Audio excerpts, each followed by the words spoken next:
நீங்கள் கர்த்தராகிய கிறிஸ்து இயேசுவை ஏற்றுக்கொண்டபடியே அவருக்குள் வேர் கொண்டவர்களாகவும் அடுத்தது கட்டப்பட்டவர்கள். ஹல்லேலூயா. பேதுரு சொல்றாரு அழகா, மனுஷரால் தள்ளப்பட்டதாயும்.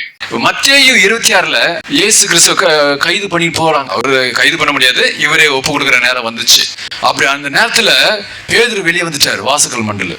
அப்போ ஒரு வேலைக்கார பெண்மணி, நீயும் அந்த மனுஷனோட இருந்தவன் என்று சொல்லும் போது எனக்கு தெரியாதுட்டார். இது எவ்வளவு பெரிய சாட்சி தெரியுங்களா? உங்களை நீங்க இயேசுவோடு பேசி கொண்டிருந்த நான் பார்த்தேன் நேற்று அப்படின்னு சொல்றது பெரிய சாட்சி. இன்னொரு தடவை சொல்லும் பொழுது அந்த மனுஷனை நான் அறியேன்னு சொல்கிறேன். பேதுருவை பாக்குறோம். அது பிறகு இதே பேதுரு தான் பரிசுத்தாவினால நிரப்பப்பட்டதுனால ஆண்டவருக்கு ஒப்பு கொடுத்து அவர் எழுதுற லெட்டர்ல கடைசி வரிகளே நம்முடைய கர்த்தரும் ரட்சகருமாய் இருக்கிற இயேசுவின் கிருபையிலும் அவரை அறிகிற அறிவிலையும் வளருங்கள்.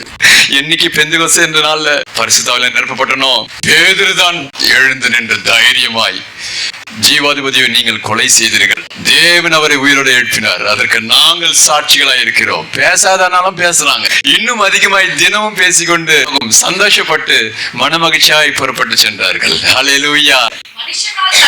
இப்படி அவங்க எல்லாம் அடிக்க ஆரம்பிச்சாங்கல்ல. மனுஷரால் தள்ளப்பட்டவராயும் தேவனால் தெரிந்து கொள்ளப்பட்டவராயும் விலையேற பெற்றதுமா இருக்கிற ஜீவனுள்ள கல்லாகிய இயேசு. இப்ப நம்ம எல்லாம் அவர் இடத்துல சேர்ந்துட்டோமா? ஹல்லேலூயா.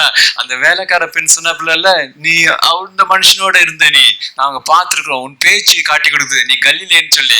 இப்ப பேதுரு அழகா சொல்றாரு, நீங்களும் அவரோட சேர்ந்தவர்களாய். ஹல்லேலூயா. அப்போ இப்படி நம்ம ஆண்டவருக்குள்ள ஐக்கியப்பட்டு பரிசுத்தாவியோட வழிநடத்தினால் நம்ம வரும்போது அவரோடு கூட ஐக்கியப்பட்டவர்களாய் காணப்படுகிறோம். அப்போ மனுஷனால் புறக்கணிக்கப்பட்டவராயும் தேவனால் தெரிந்து கொள்ளப்பட்டவராயும் அப்படிப்பட்ட ஜீவனுள்ள கல். ஏன் கல்லு?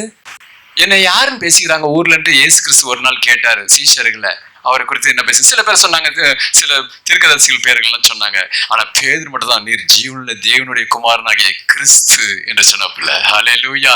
அப்போ பேதுருவே, மாம்சமும் ரத்தமும் இதை உனக்கு வெளிப்படுத்தவில்லை, என் பிதா பரலோகத்தில் இருக்கிற பிதா ஆவியானவர் இதை உனக்கு வெளிப்படுத்தினார். ஹல்லேலூயா. அப்போ இந்த கல்லின் மேல் இப்படி சொன்னியே, ஜீவனுள்ள தேவனுடைய குமாரனாகிய கிறிஸ்து நேருன்னு, அந்த கல் மூளைக்கல். அந்த மூளைக்கல் வீடு கட்டுறதுக்கு முதல் மூளைக்கல். அது பிறகு அதான் சொல்றாரு பேதுரு. அப்படி அந்த கல்லு பக்கத்துல இன்னொரு கல்லு வச்சு இப்படி கல்லு மாதிரி, இப்படி நான் இங்கிருந்து பார்க்கும்போது எல்லாம் கல்லு மாதிரியே செவரு கட்டுற மாதிரி ஆவிக்குரிய அர்த்தத்துல. ஹல்லேலூயா. எல்லாரும் ஆவிக்குரிய கற்களாய், ஜீவ கற்களாக நீங்கள் எல்லாரும் அவரோடு கூட சேர்ந்தவர்களாய் பரிசுத்த மாளிகையாக. ஹல்லேலூயா. நாம் எவ்வாறு ஆண்டவரோடு ஐக்கியப்பட்டிருக்கிறோம், அவருடைய ராஜ்யத்துக்கு நாம் என்ன செய்கிறோம்?